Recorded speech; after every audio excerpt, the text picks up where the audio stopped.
علیکم ریڈرز، کیسے ہیں آپ سب؟ میں آپ سب کی معصوم سے رائٹر لائبرشاد آج میرا اور ختیجہ کا نیو ناول ڈارک مسٹری کی نیو ایپیسوڈ ریڈ کریں گے۔ آئی ہوپ سو آپ سب کو پسند آئے گی۔ جس نے چینل سبسکرائب نہیں کیا وہ جلدی سے کر دے اور اس ناول پر بھی رسپانس اچھا دے۔ چلیں آئے ناول اسٹارٹ کرتے ہیں۔ بسم اللہ الرحمن الرحیم۔ ناول ڈارک مسٹری، رائٹر لائبرشاد، پارٹنر ختیجہ، ایپیسوڈ 8۔ اس نے ناشتہ کرتے میڈیسن لی تھی، اپنے کپڑے چینج کر کے وہ باہر آئی تھی۔ اس نے پورے گھر کو دیکھا اور پھر کچن میں ملازمہ کو کام کرتے دیکھ وہ اس کے پاس آئی تھی۔ کچن میں کشمالہ کو کچن میں دیکھ کھانا بناتی ملازمہ چونکی تھی۔ ارے بی بی صاحبہ، آپ کیوں آئیں؟ کوئی کام تھا مجھے بلا لیتی، آپ خود کیوں آئیں؟ نہیں کوئی کام نہیں ہے، بس ایسے ہی۔ آج کھانا میں بناؤں گی، آپ بتاؤ ہاشم کو کھانے میں کیا پسند ہے؟ کشمالہ نے ملازمہ کو دیکھ مسکرا کر بولی۔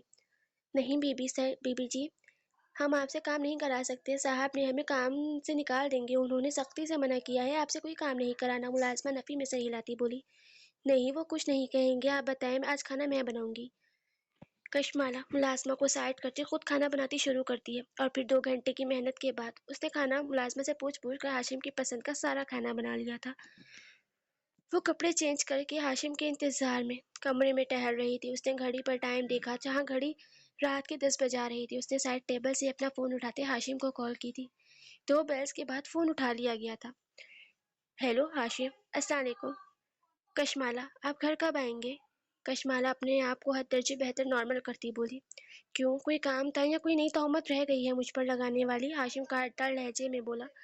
نہیں، بس مجھے آپ سے معافی مانگنی ہے، پلیز جلدی گھر آ جائے، مجھے ڈر لگ رہا ہے۔ ہاشم کے طنز پر کشمالہ کی آنکھوں میں نمی ابھری تھی۔ اچھا آ رہا ہوں، رونا بند کریں آپ۔ کشمالہ نے حیرانی سے فون کو دیکھا تھا۔ ہاشم کو بنا دیکھے پتہ چل گیا تھا کہ کشمالہ رو رہی تھی۔ تقریباً آدھے گھنٹے بعد ہاشم گھر آیا تھا۔ سامنے کشمالہ کو تیار کھڑا دیکھ وہ حیران ہوا تھا۔ خیریت ہے، آج تیار ہوئی ہو؟ بائی دا وے پیاری لگ رہی ہو، ہاشم مسکرا کر بولا۔ جی بس ایسے ہی، کشمالہ مسکرا کر بولی۔ اوکے آپ کھانا لگواؤ، میں فریش ہو کر آتا ہوں۔ ہاشم کہتے فریش ہونے چلا گیا تھا اور کچھ دیر بعد ڈائننگ ہال میں آتے ہی اس نے اپنی کرسی سنبھال بیٹھ چکا تھا۔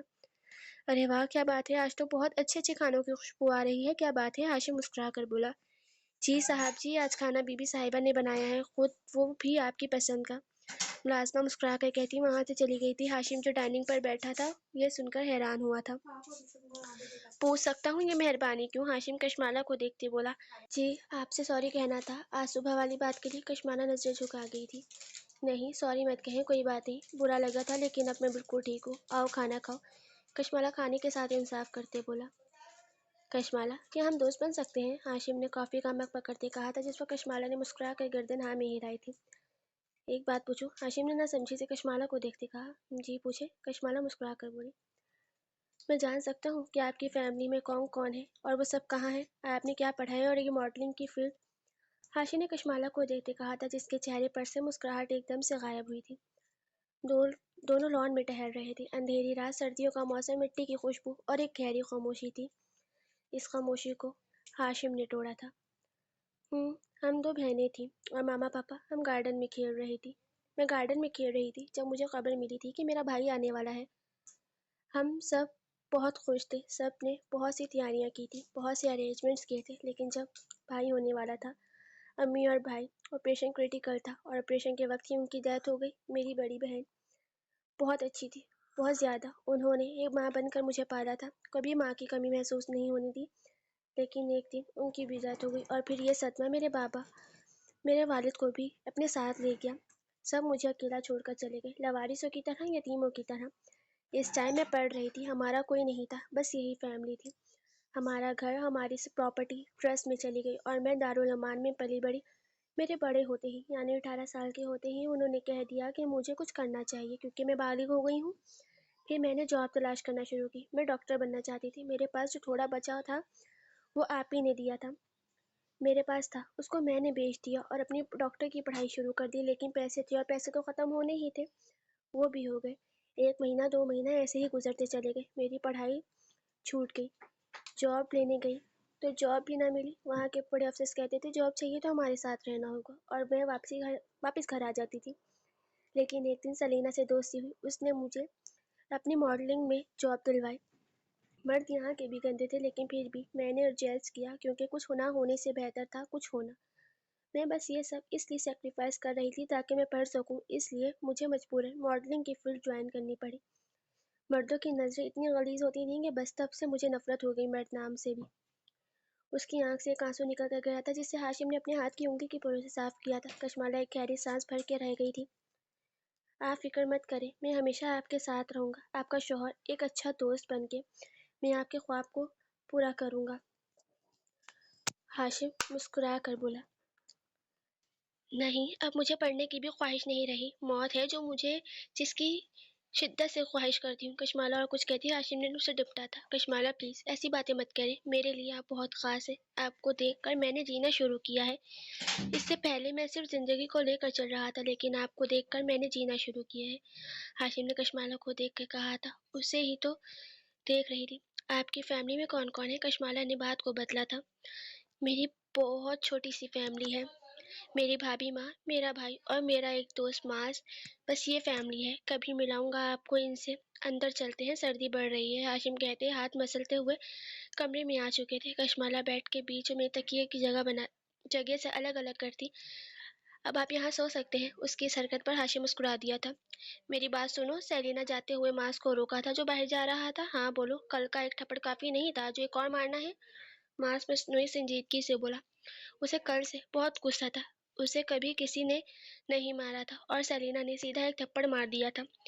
نہیں ایسا نہیں ہے، مجھے معافی مانگنی ہے، تم نے ایک بات ایسی کر دی تھی، میں غلط سمجھی اور میں نے پتہ نہیں کیا تمہیں تھپڑ مار دیا، تمہیں غلط سوچ لیا، بس اسی لیے معافی مانگنے آئی ہوں۔ اچھا، معافی اصل میں مانگنی کس کی ہے؟ تھپڑ کی یا میری جگہ چرانے کی؟ تھپڑ کی، اور جہاں تک بات جگہ کی ہے تو وہ میری پھپھو ہیں اور میں ان کے ساتھ ایسے باتیں کر سکتی ہوں۔ تو یہ کہتی بغیر اس کا جواب سنے آگے کی طرف بڑھ گئی۔ اسے غصہ آ گیا تھا، اب وہ بدلہ لینے کا سوچ رہی تھی۔ جب معاذ کا غصہ پھر سے ساتویں آسمان پر پہنچا تھا، چھوڑوں گا نہیں تمہیں چھوٹی چڑیل، معاذ خود سے بولا۔ وہ نیچے آئی تو سامنے ہی نبیہہ بیگم اور حسن بیٹھے تھے۔ جب وہ اس وقت نبیہہ بیگم کے کپڑوں میں موجود تھی، وہ اس کپڑے میں کافی بڑے تھے، ان کپڑوں میں چھوٹی سی بالکل ایک پری لگ رہی تھی۔ حسن کی نظریں مہک پر کہیں ٹھہر سی گئی تھی۔ مہک آہستہ آہستہ قدم اٹھاتی نبیہہ بیگم کے پاس جا کر بیٹھ گئی تھی۔ نبیہہ بیگم اپنے بیٹے کو دیکھ ہلکا سا کھانسی تھی۔ حسن بیٹا، نبیہہ نے حسن کو دیکھ بولا۔ جی جی امی، حسن ہوش میں آتے ہڑبڑا کر بولا۔ مجھے میرے گھر جانا ہے، مہک سر جھکا کر بولی۔ وہ ڈاکٹر حسن سے نظریں بھی نہیں ملا پا رہی تھی، اسے کل والا واقعے پر بہت شرمندگی تھی، اور ڈاکٹر حسن بالکل نارمل تھے، جسے کچھ ہوا ہی نہ ہو۔ اوکے، ہم چلیں گے، جواب حسن نے دیا تھا۔ تھینک یو ڈاکٹر حسن، مہک اسے جھکے سر سے بولی۔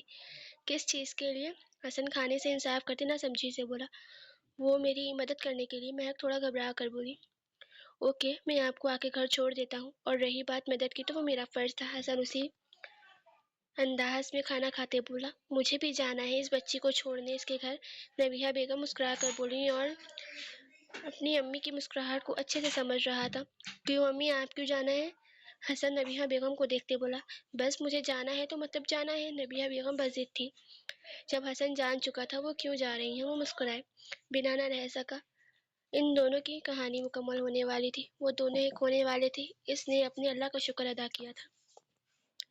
امارا کچن میں کھڑی کھانا بنا رہی تھی، کسی نے اسے پیچھے سے آتے حق کیا تھا، وہ مسکرا گئی تھی، وہ جانتی تھی وہ البرٹ ہے۔ امارا البرٹ کی طرف مڑتی، البرٹ کے ماتھے پر بوسہ دیتے پیار سے بولی، آپ آ گئے؟ وہ پیار سے بولی تھی۔ نہیں، ابھی رستے میں ہوں، کچھ دیر تک پہنچ جاؤں گا، البرٹ بہت ہی تجسس بولا تھا، جیسے وہ تنگ کرنے کا ارادہ رکھتا ہو۔ اوہ اچھا، راستے میں آتے ہوئے دھنیا لے آئیے گا کیونکہ مجھے کھانے میں ڈالنا ہے، امارا اپنی مسکراہٹ ضبط کرتے بولی۔ واہ، اب مشہور بزنس مین البرٹ برگ اپنی بیوی کے لیے دھنیا لے کر آئے گا، البرٹ حیران ہوتا بولا۔ مشہور لوگوں کو دھنیا لانا منع ہوتا ہے؟ امارا نے البرٹ کو گھورا۔ نہیں بیگم، منع تو نہیں ہوتا، پر ان کی کوئی عزت ہوتی ہے، البرٹ مسکرا کر بولا۔ مشہور ہوں گے آپ باہر والوں کے لیے، لیکن میرے لیے میرے شوہر ہیں، سمجھے، ایک عام انسان ہے آپ، اس لیے آپ کو میرا کہنا ماننا ہوگا، امارا مسکرا کر بولی۔ جو حکم ہماری ریڈ فائن کا، البرٹ اپنا سر خم کرتے بولا جب امارا ہنستی تھی۔ جاری ہے، آپ کو آج والی ایپیسوڈ کیسی لگی کمنٹ میں لازمی بتائیے گا، باقی اللہ حافظ، ٹاٹا، بائے بائے۔